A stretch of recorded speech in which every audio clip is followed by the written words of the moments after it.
Мөрөн сумын хэмжээнд 2026 оноос 1 сараас эхлүүлээд хог хаягдлаа ангилж ялгах хэвшээ дадлыг төлөвшүүлэхээр манай Мөрөн сумынхан бүгдээрээ бас хичээж ажиллаж байна. За тэгээ өнөөдөр бас Мөрөн сумынхаа сүх 2 дугаар баг дээрээ бас энэ давхир авах өдрөлгийг бас зохион байгуулж байна. Тэгээд бас өнөөдрийн давхир авах өдрөлг маань бас 2-оос 4 5 цагийн хооронд бас Бамбар Сүндэр дэлгүүр дээр бас зохион байгуулагдана. За тэгээд өнөөдрийн үйл ажиллагаан дээрээ бас онцгойлоод ингээд нөгөө ангилах савыг бас ингээд энэ түрүүчийн 14 хоногийн туршид бас нэг 32 ширхэг ясан юм хаягдал дугыг ашиглаад ийм 3 төрлөөр ангилах бас савыг хийж байршуулсан байна.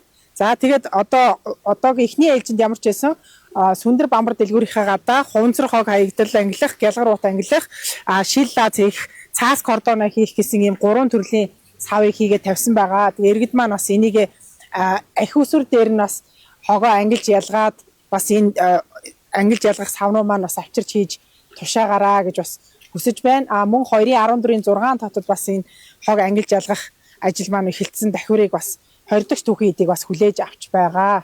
За манай Мөрөн сумын засгийн тамгын газарт бас хуванцар лаз авах бас савыг байршуулад ингээд ажилсны хүрээнд өчигдөр бас ингээд Мөрөн сум маань 52 кг бас хуванцрыг бас цуглуулад бас тушаасан байна. Тэгэхээр иймд бас одоо Мөрөн сумд үйл ажиллагаа явуулж байгаа бүх байгууллага аж ахуй нэгжүүд та бүхнийг бас хогоос дахин ингэж ангилж ялгаад бас тушаагараа гэж хүсэж байна. Тэгээ бүх мөрөнчүүд маань бас хогоо их усүр дээр нь ангилж ялгаж хөвшөөрэй гэж хүсэж байна. Бүгдээрээ нийлээд хоггүй мөрөнгө бүтээцгээе гэж уриалж байна.